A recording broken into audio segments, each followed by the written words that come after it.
Hi hello friends, welcome back to the prime content YouTube channel. Telangana రైతు భరోసాకి సంబంధించి latest update అయితే వచ్చేసింది. ఇక ఆలస్యం చేయకుండా వివరాల్లోకి వెళ్ళిపోదాము. తెలంగాణలోని రైతులకు సీఎం రేవంత్ గుడ్ న్యూస్ చెప్పారు. రైతు భరోసా నిధులను విడుదల చేశారు. రైతులు తమ ఫోన్లు చెక్ చేసుకోవాలని సూచనలు చేశారు. జూన్ 17 నుంచి రైతు భరోసా నిధులు పంపిణీ చేయనున్నట్లు ప్రకటించారు.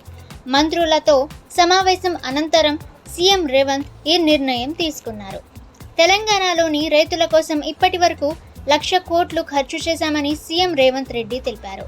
ప్రొఫెసర్ జయశంకర్ వ్యవసాయ విశ్వవిద్యాలయంలో రైతు నేస్తం కార్యక్రమాన్ని ప్రారంభించారు.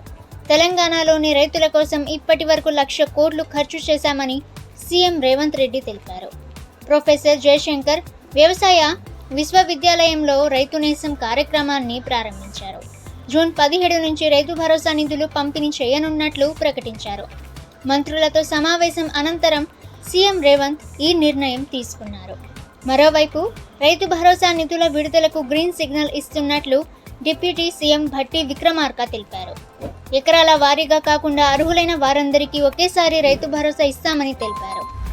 1,49,35,000 ఎకరాలకు రైతు భరోసా నిధులు ఇస్తున్నట్లు స్పష్టమైతే చేశారు. రైతు భరోసాలో ఎలాంటి పరిమితి లేకుండా అర్హులైన ప్రతి రైతుకు రైతు భరోసా ఇస్తున్నట్లు తెలిపారు. 9 రోజుల్లోనే అందరికీ రైతు భరోసా పూర్తి చేస్తామని తెలిపారు.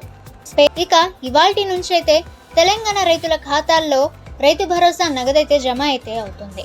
ఇక 9 రోజుల్లోనే అర్హులైన రైతులందరి ఖాతాల్లో ఈ యొక్క నగదైతే జమ అవుతుందని అధికారులైతే పేర్కొన్నారు. ఓకే ఫ్రెండ్స్, ఇటువంటి లేటెస్ట్ న్యూస్ అందరికంటే ముందుగా మీరు తెలుసుకోవాలి అనుకుంటే ద ప్రైమ్ కంటెంట్ యూట్యూబ్ ఛానల్ని సబ్స్క్రైబ్ చేసుకోండి. ఈ యొక్క సమాచారాన్ని మీకు తెలిసిన రైతులందరికీ కూడా షేర్ చేయండి. ఇక ఈ వీడియో నచ్చితే వీడియోని లైక్ చేయండి. ఇక నెక్స్ట్ న్యూస్లో కలుసుకుందాము.